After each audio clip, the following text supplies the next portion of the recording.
The Grand Rotunda of the Galactic Council was the largest room ever built by any known species. Its ceiling stretched so high that clouds sometimes formed near the top, and the walls were lined with the flags of 412 member civilizations. Light came from everywhere and nowhere, and the air always smelled faintly of something sweet, like flowers from a world no human had ever visited. Han Jisoo stood at the lowest podium in the chamber. It was smaller than all the others, made of plain gray metal, instead of the polished stone the full members received. A tiny plaque on its side read, "Provisional Member, Earth." She had stood behind this podium for 6 years. Before her, 11 other human ambassadors had stood in the same spot, going all the way back to the day Earth first made contact with the galaxy, 42 years ago. Not one of them had ever been allowed to stand anywhere else. Today, the Council was discussing a new hyperspace corridor. It was a fast travel route that would cut thousands of light years off the journey between the inner colonies and the outer rim. It was also going to pass directly through Earth's sovereign space. Jisoo had not been told about this before the session. No one had asked Earth's opinion. She found out when Speaker Olvin read the proposal aloud to the full chamber as though it were already decided. Olvin was a Marathi, tall and thin, with skin like dark blue glass. He spoke with the slow confidence of someone who had never once been interrupted. His voice filled the rotunda easily. "The corridor will be operational within 2 standard cycles," he said. "Construction drones will begin placement of relay beacons immediately. All member species will benefit from reduced transit times." Jisoo pressed the button on her podium that requested speaking time. Olvin glanced at it the way someone might glance at a fly landing on their food. "The representative from Earth wishes to speak," Olvin said. He did not hide his disinterest. Jisoo leaned into the microphone. "Thank you, Speaker. Earth would like to formally object to the proposed corridor. The planned route passes through our recognized territorial space.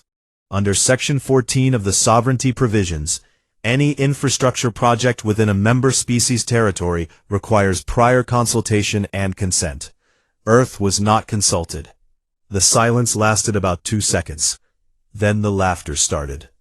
It came from the upper tiers first, where the oldest and most powerful species sat. The Buri delegation, led by Trade Lord Fennec, laughed the loudest. Fennec was short and round, with golden fur and small black eyes that always looked like they were calculating something. He leaned over to the delegate beside him and said, loudly enough for the microphones to catch, "The little ones think they have territory." More laughter followed. It spread across the chamber like a wave. War Marshal Dukkha of the Tasari Dominion did not laugh. He simply looked down at Jisoo from his high podium with an expression of pure contempt.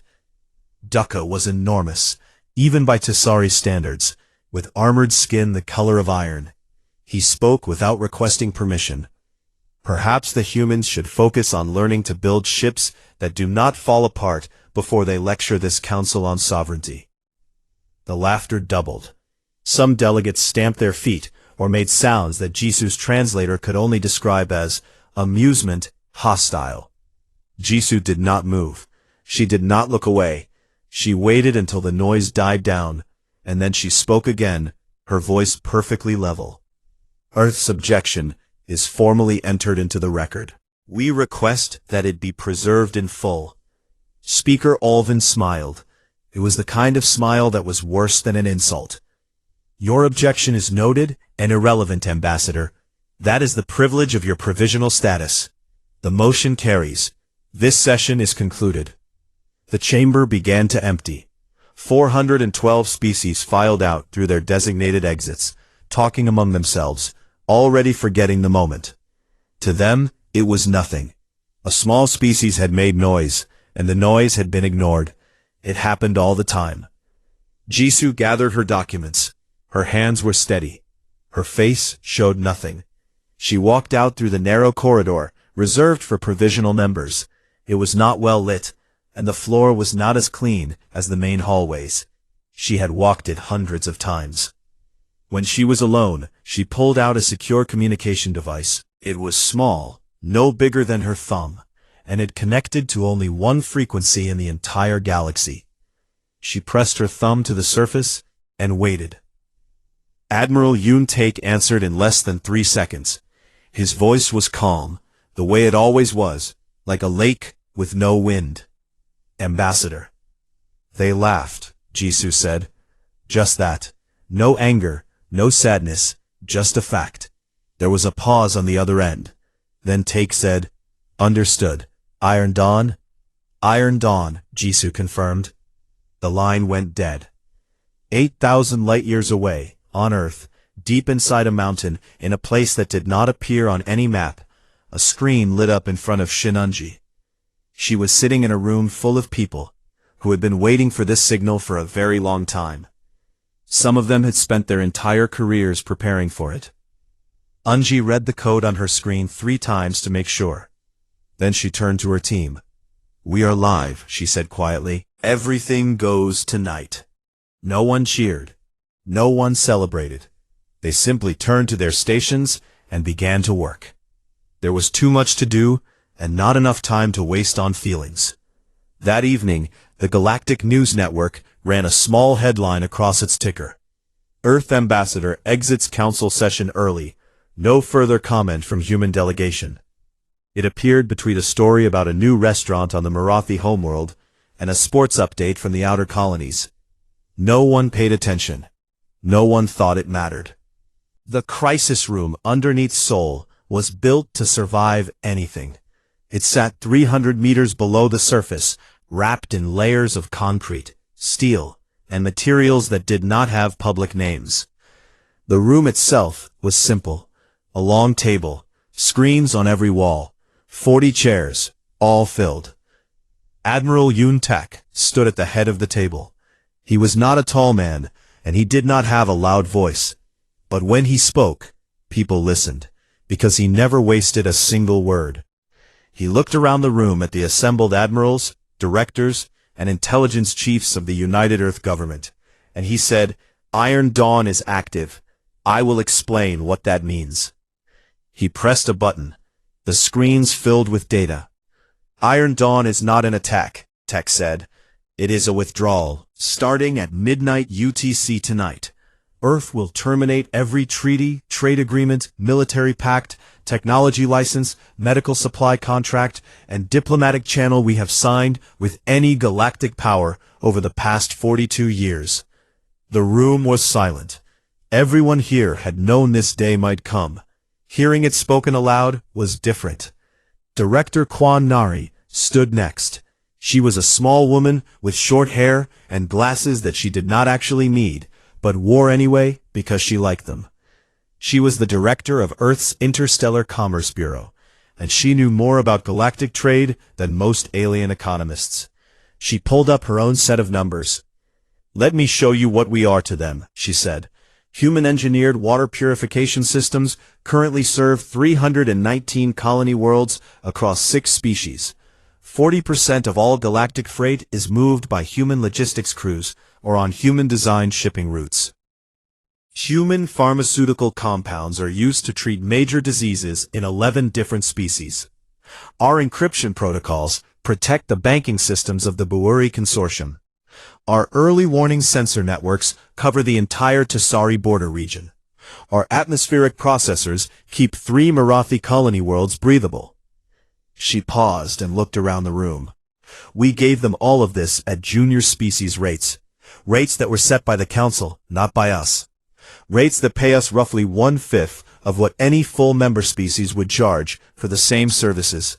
They have been getting the best work in the galaxy at the cheapest price in the galaxy, and they have thanked us by laughing at our ambassador." She sat down. Nobody needed her to say anything else. At midnight, it began. Every human embassy in the galaxy went dark at the same moment. The lights turned off, the doors locked, the communication arrays powered down. Inside each embassy, small teams of staff followed procedures they had rehearsed dozens of times. Data cores were wiped, Classified documents were destroyed. Personal belongings were packed into bags. Within 2 hours, shuttles arrived to take every human diplomat off-world and back toward Earth. Trade ships were next. Human freighters carrying goods across dozens of shipping lanes received a single coded message. Every captain opened it, read it, and turned their ship around. Cargo pods that were mid-delivery were sealed with encryption codes that only human systems could open. Thousands of them were left floating in orbit around alien stations, locked tight, useless. On the Buri homeworld, Trade Lord Fennec was pulled from his sleep by his senior advisor.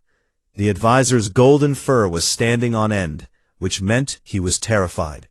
"The humans are gone," he said. Fennec sat up. "What do you mean, gone?" "Their embassy closed. Their trade ships turned around. The freight captains abandoned their contracts. We have 11,000 cargo pods in orbit, and no way to open them. The encryption is human-made. Our best codebreakers say it will take 2 years to crack a single pod." Fennec stared at him. "This is a negotiating trick. They will come back in a day and ask for better terms." "My lord, they wiped their data cores. They destroyed their embassy files. People who are planning to come back do not burn everything behind them." 3,000 light-years away, on the Tisari border, things were worse. The early warning systems that watched for threats from the Outer Rim had been maintained by human technicians for 15 years.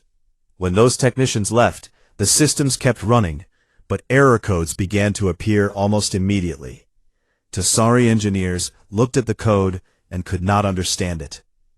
It was not that the code was hidden. It was that human engineering was simply different from theirs, built on methods they had never bothered to learn, because they had always assumed humans were not smart enough to create anything worth studying. Within 6 hours of midnight, the first emergency messages reached the Galactic Council. Legate Passan of the Reth Communion was the only alien leader who tried to contact the humans directly. He was a quiet being, shaped something like a tall bird with silver feathers and dark, thoughtful eyes. He had always treated Jisoo with respect, even when others did not. He reached her on a private channel. "Ambassador Han," he said carefully, "I must ask, can this be reversed?" Jisoo's face appeared on his screen. She looked tired but calm. "It could have been prevented, Legate. Prevention was cheap. It cost nothing more than basic respect. You all chose a different option." "I did not laugh at you, Ambassador." "No," Jisoo agreed, "but you also did not stop them." Passan had no answer for that. On the orbital station Mugunghwa, high above Earth, Admiral Take watched the reports come in. Human crews evacuated from Marathi colonies. Human medical staff recalled from Reth hospitals. Human engineers leaving Buri shipyards. It was the largest coordinated withdrawal in galactic history, and it was happening without a single shot fired, without a single angry word broadcast. In the early hours of the morning, Speaker Olvin of the Marathi was woken by his chief of staff. Reports were pouring in from 9 different sectors: trade disruptions, system failures, diplomatic channels gone silent. "What are the humans doing?" Olvin asked, still half asleep. His aide looked at the reports and answered with a voice that had lost all of its usual confidence. "Leaving, Speaker. All of them. Everywhere." Olvin sat in silence for a long time. Outside his window, the stars looked exactly the same as they always had. But something in the galaxy had shifted, and even he could feel it. 72 hours after Iron Dawn, the galaxy began to understand what it had lost. It did not happen all at once. It happened in small ways first, like cracks spreading through glass. A water purifier failing on a Marathi colony. A shipping route with no one to manage it. A hospital running low on medicine that only human factories produced. Each problem on its own was small. Together, they were a disaster. On the Marathi colony world of Ethavan, The atmospheric processors stopped working on the third day. These were massive machines, each one the size of a small city, that pulled poison from the air and replaced it with something the Marathi could breathe. Humans had designed them, built them, and maintained them for 12 years. The machines were not broken. They had simply entered their scheduled maintenance cycle and locked themselves, waiting for the human technicians who always came to service them. Those technicians were now on a ship heading back to Earth. The Marathi governor of HFY sent an emergency message to the council. 6 million colonists lived on that world. Without the processors, the air would become toxic within 90 days. Marathi engineers were brought in. They opened the machines and stared at the insides like children looking at the engine of a starship. The technology was not secret. It was not hidden behind codes or locks. It was simply so far beyond what they had expected from humans that they did not know where to begin. One of the engineers, after 3 days of failed attempts, said something that would later become famous across the galaxy. "We did not think they were this good. We never looked." On the Bawuri homeworld, the financial markets collapsed on the second day. The Bawuri were the richest species in the galaxy. Their banks held more wealth than most civilizations produced in a century. And their entire banking system ran on human-made encryption.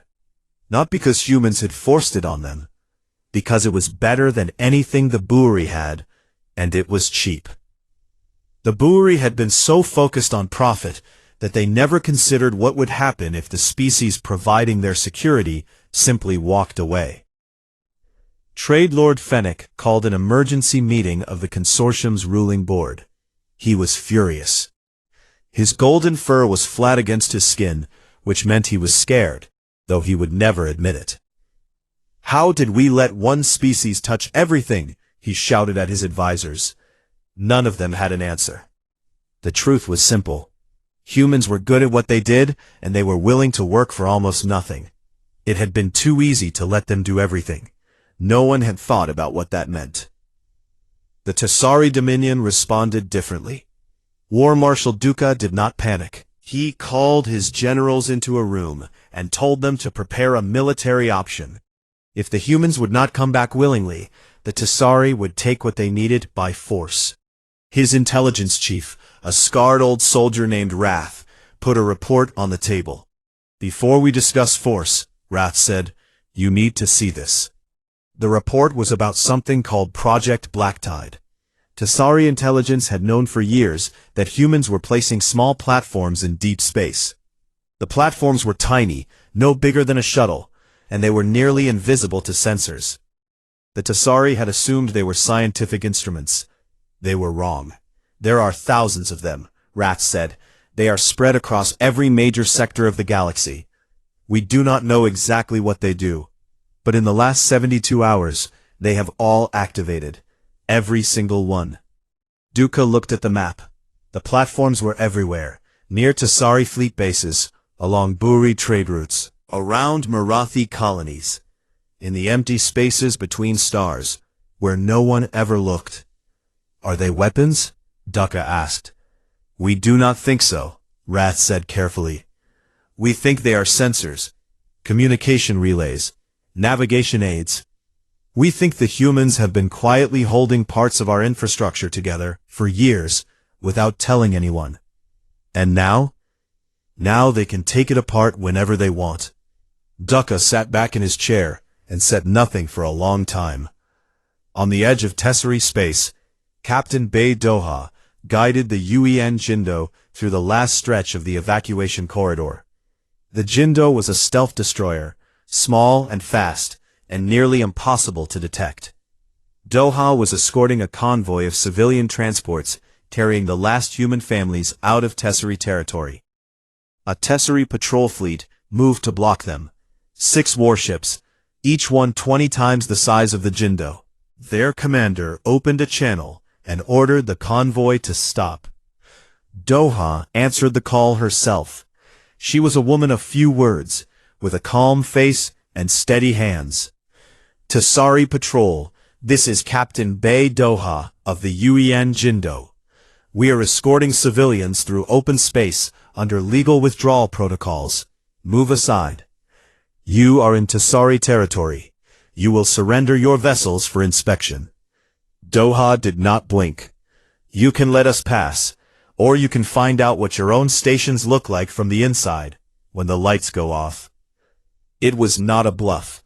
3 Tasari border stations had already lost power for 11 minutes the day before.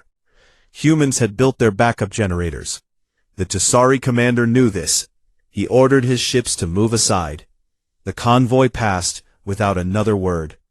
Back on Earth, Shin Unji sat in her control room and watched the Black Tide network on her screens. Thousands of green dots spread across a map of the galaxy, each one a small platform doing its quiet work. She had spent 8 years building this network. Most people on Earth did not know it existed. The aliens certainly did not understand it. The platforms were not weapons. They were something more dangerous. They were proof. Proof that humanity had been holding the galaxy together with invisible hands for decades. And now those hands were pulling away, gently, carefully, letting the galaxy feel every single place where it had leaned on Earth without knowing it. On the Reth homeworld, in a children's hospital, a doctor searched through his supply room for a compound called HPC7. It was a human-made enzyme used to treat a blood disease common in Reth children. The hospital had always received regular shipments from Earth. A last shipment never arrived. The doctor looked at his remaining supply and did the math. He had enough for 9 days. He sat down at his desk and put his head in his hands. He had never thought about where the medicine came from. It had always just been there. That was the thing about humans. The galaxy was learning. They had always just been there. And no one had ever thought to say thank you. 1 week after Iron Dawn, Speaker Ulvin called a grand summit. In the entire history of the Galactic Council, a grand summit had been called only 4 times before. Twice for wars that threatened to destroy civilizations. Once for a plague that crossed species barriers. Once for the discovery of a dead galaxy where all life had vanished. Now it was called for the 5th time, and the reason was a single species that it simply stopped helping. The Grand Rotunda was full. Every seat was taken. Delegates who normally sent assistants had come in person. The air in the chamber felt heavy, charged with something between fear and anger. On the screens above the chamber, news tickers showed the damage. Trade losses across the galaxy had passed 12 trillion credits. 2 minor wars had started in sectors where human-maintained peacekeeping systems had gone dark. The Marathi colony of Ethavan had declared an emergency. Buri banks were failing. Speaker Ulvin opened the summit from his high podium. He was dressed in formal robes, his blue glass skin catching the light. He spoke in the slow, careful way he always did. But Jisoo, watching from a screen on Earth, noticed something new in his voice. It was the sound of a man trying very hard to appear calm. This summit has been called to address the unprovoked and hostile withdrawal of the human species from all galactic agreements, Ulvin began. Earth's actions have caused significant harm to member worlds, and must be treated as an act of aggression against the Council itself. A murmur of agreement spread through the chamber. Heads nodded. Fists were pressed against podiums. It felt good to be angry. It felt better than being afraid. Then Legate Posson stood. The Reth diplomat rose from his seat slowly, his silver feathers catching the light. He was not a loud person. He did not shout or wave his arms. He simply stood, and the chamber grew quiet, because Posson was known as the most honest voice in the council, and when he spoke, it usually meant something important. Speaker Ulvin, Posson said, I must correct the record. What Earth has done is not aggression. It is not hostile. It is not even unusual. Every treaty Earth signed contained a legal withdrawal clause. These clauses were written by this council, not by humans. The notice periods required for withdrawal were set by this council. They were made deliberately short because, and I quote from the original council records, the provisional member species is unlikely to ever invoke these provisions. He paused to let that sink in. Earth followed every procedure, every notice period, every legal requirement. They did not break a single law. What they did was something we never imagined they would do. They used the rules we wrote against us. And we are angry, not because they did something wrong, but because we are suffering the consequences of our own arrogance. The chamber was silent. Trade Lord Fennec broke it. His voice was sharp and high. Regardless of legal details, Earth must be sanctioned. They are causing harm to member worlds. Children are going without medicine. Colonies are losing atmosphere. This cannot be allowed. Possum turned to face Fennec directly. Sanctioned for what, Trade Lord? For no longer giving us things we never paid fairly for? For refusing to continue working at rates that your consortium set specifically to exploit their junior status? Shall we sanction them for the crime of having dignity? Fennec opened his mouth. Nothing came out. He closed it again. War Marshal Ducka spoke next. He did not stand. He simply spoke from his seat, his deep voice filling the chamber without effort. I am not interested in legal arguments. I am interested in solutions. I propose a military response. We take what we need. His own general, Wrath, stepped forward and activated a display. The map of the galaxy appeared above the chamber, and on it, thousands of small red dots. These are the Black Tide platforms, Wrath said. Human-deployed sensor and relay stations spread across every major sector. They activated 1 week ago. They have not done anything hostile, but our analysts have concluded that these platforms have been mapping every fleet movement, every defense gap, every supply line, and every communication channel in the galaxy for approximately 20 years. The chamber went very still. If humanity wanted to wage war, Wrath continued, they would not need to fire a single weapon. They could sell this data to any faction's enemies. They could shut down navigation in entire sectors. They could blind our early warning systems. They have not done any of these things, but they could. Ducka looked at Wrath. Then he looked at the map. Then he sat back and said nothing more about military options. Speaker Alvin, sensing the shift in the room, made a decision he clearly did not want to make. The Council invites Ambassador Han Ji-soo of Earth to address this summit. The main doors of the rotunda opened. Ji-soo walked in alone. She wore a simple dark suit. No jewelry, no symbols of rank. She walked past the provisional member podium without looking at it, and continued to the center of the main floor, where full members stood to address the council. No one stopped her. No one said a word. She stood in the center of the largest room in the galaxy, and looked up at 412 species looking down at her.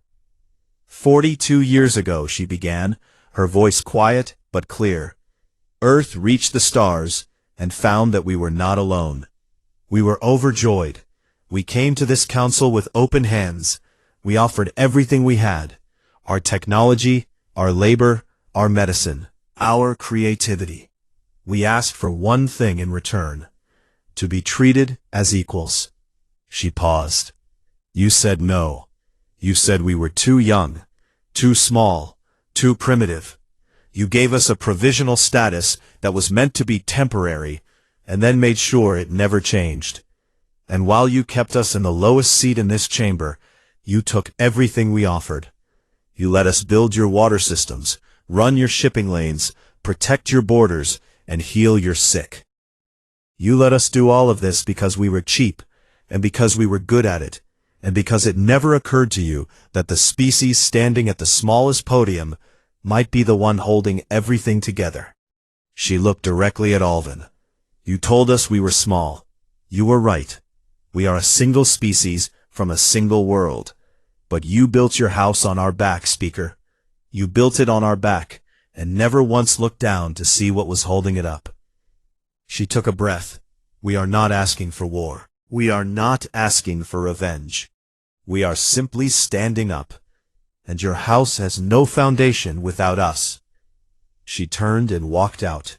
No questions, no negotiation, no looking back.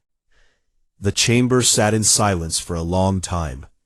Finally, War Marshal Ducka leaned toward Posson, who sat nearby, and spoke in a voice low enough that only the legate could hear. "I was wrong about them," Ducka said. "That is the most dangerous kind of enemy, one that does not need to fight." Posson nodded slowly. "They are not our enemy, War Marshal. That is what makes this so much worse. They were our friends, and we treated them like servants." 3 weeks after Iron Dawn, the galaxy came to Earth. It was a thing that had never happened before. In the entire history of interstellar diplomacy, senior alien leaders had never visited a provisional member world. There had never been a reason to. Provisional members came to the Council, not the other way around. They waited in the small corridors and stood at the low podiums and accepted whatever was offered to them. That was how it had always worked. But the galaxy was falling apart, and the ones who could fix it were not coming to the Council anymore. So the Council had to go to them. Speaker Olvin traveled to Earth personally. It took him 4 days by fast courier, and during those 4 days, 3 more Buri banks collapsed. The Tisari lost contact with an entire border sector when a human-maintained relay network shut down, and the Marathi colony of Ethavan began rationing breathable air.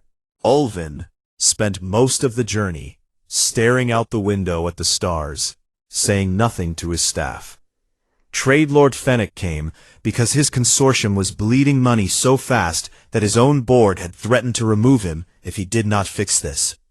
War Marshal Ducka came because his generals told him plainly that the Tisari military could not function without the systems humans had built for them, and that fighting Earth would be like punching the only doctor in the room.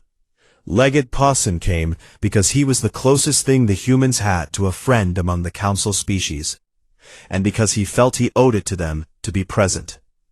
They landed in the city of Busan, on the southern coast of the Korean peninsula. Earth had chosen the location carefully. It was not the capital. It was not a military base. It was a port city, beautiful and ordinary, with mountains on one side and the sea on the other. The message was clear. Earth was not trying to impress anyone. This was simply home. The meeting was held in a conference room overlooking the harbor. The room was clean and bright, with large windows and a simple wooden table. There were no flags, no ceremonial objects, no displays of power, just chairs, water, and daylight. On one side of the table sat the alien delegation.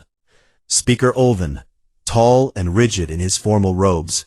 Fennec, his golden fur groomed perfectly, his small eyes darting around the room. Ducka, massive and silent, his iron-colored armor reflecting the sunlight. Posson, calm as always, his silver feathers folded neatly against his body. On the other side sat 3 humans. Admiral Yoon Tak, in a plain Navy uniform. Director Kwan Nari, in a gray suit with her unnecessary glasses. And Ambassador Han Jisoo, who looked like she had finally slept for the first time in 3 weeks. He had prepared a formal offer, and he read it from a document with the careful precision of someone who was not used to giving things away. Full council membership for Earth. A formal apology for the provisional status that had lasted 4 decades. Restoration of all previous agreements under improved terms. He slid the document across the table. Jisoo picked it up, read it slowly, and then slid it back. "This is what you should have given us 40 years ago," she said. "We are past that now." Olvin's blue-glass skin seemed to darken slightly. "And what does Earth want?" Nari opened a thin folder and laid out 5 pages. She explained each one in the same calm, factual tone she used for everything, as if she were reading a grocery list instead of reshaping the political order of the galaxy. First, full membership with permanent standing on the Security Council. No more provisional status for any species. Ever. The system that had been used to keep Earth and others beneath the older civilizations would be dismantled completely. Second, fair market compensation for all human-provided services going back 5 years. Every water purifier, every shipping route, every medical compound, every line of encryption code, all of it repriced at the rates any full member species would have charged. Third, a Galactic Infrastructure Transparency Act. Every species' contributions to the common systems of the galaxy would be documented, made public, and fairly compensated. Never again would one civilization quietly hold everything together, while being treated as if it contributed nothing. Fourth, the Black Tide Network would remain active. It would operate as an independent monitoring system, run by humanity, answering to no single faction. It would serve as a check on power, a way to ensure that no species could secretly build up forces or manipulate infrastructure without the rest of the galaxy knowing about it. Fifth, a formal public statement from the Council, admitting that Earth had been deliberately held in subordinate status for political reasons, and a complete restructuring of the membership process to prevent it from happening to any future species. Fennec was the first to react. "This is outrageous," he said. "You are asking us to pay for services we have already received. You are asking us to give you power over our own security systems. You are asking us to humiliate ourselves in front of the entire galaxy." Nari looked at him. She opened her datapad and turned it so Fennec could see the screen. On it was a single graph showing the projected collapse of the Bwuri economy over the next 30 days. The line went down like a cliff. "You are welcome to refuse," Nari said simply. Fennec stared at the graph. He said nothing more. The room was quiet. Olvin looked at his delegation. Fennec was pale beneath his fur. Passun was nodding slowly, as if he had expected this. And Dukkha, the great war marshal who had once called humans cradle dirt, leaned forward and spoke. "Sign it," Dukkha said to Olvin. His voice was flat and final. "They have beaten us without a single weapon. Sign it before they decide to use one." Olvin looked at Dukkha, then at Jisoo, then at the document on the table. He picked up a pen, the old-fashioned kind that humans still used, and he signed his name at the bottom of each page. Fennec signed next, his hand shaking slightly. Dukkha signed with a firm, quick stroke. Passun signed last, and when he finished, he looked across the table at Jisoo and gave a small nod. They called it the Busan Accord. After the signing, the aliens were escorted to their ships. The meeting had lasted less than 2 hours. 42 years of injustice, resolved in the time it takes to eat lunch. That evening, Jisoo stood on a balcony of the conference building, looking out at the sea. The sun was setting, painting the water in shades of orange and gold. She was alone for the first time in weeks, and the silence felt strange. She had forgotten what it sounded like. Footsteps behind her. She turned to see Passun approaching. The Reth diplomat moved quietly for someone his size. He came to stand beside her at the railing and looked out at the water. "Your world is beautiful," he said. "It is," Jisoo agreed. They stood in silence for a moment. Then Passun spoke again. "May I ask you something honestly?" "Of course." "Did you ever doubt it would work? All of this? Iron Dawn, the withdrawal? Did you ever think it might fail?" Jisoo was quiet for a long time. "I did not sleep for the first week," she said. "Every night I lay awake thinking about everything that could go wrong. What if they called our bluff? What if they decided to attack instead of negotiate? What if people got hurt because of what we did? But you did it anyway. We had no choice. We could not spend another 40 years standing at that podium, being laughed at, while we held their worlds together with our bare hands. At some point, you have to decide that you are worth more than what others say you are." Passun nodded slowly. "The galaxy laughed at your world," he said softly. Jisoo watched the last light of the sun disappear below the horizon. The first stars were appearing, faint and distant. Somewhere up there, among those stars, the black tide platforms were humming quietly. The Busan Accord was being transmitted to every corner of known space, and the galaxy was waking up to a new reality. "The galaxy can laugh all it wants," she said. "We were never performing for them." The next morning, the Galactic News Network ran its lead story. It was not buried between restaurant reviews and sports scores this time. It filled every screen on every world. The species once ranked last among council members has, in 21 days, reshaped the political order of the known galaxy. The Busan Accord, signed on the human homeworld of Earth, grants humanity full membership, Security Council standing, and retroactive compensation for decades of service.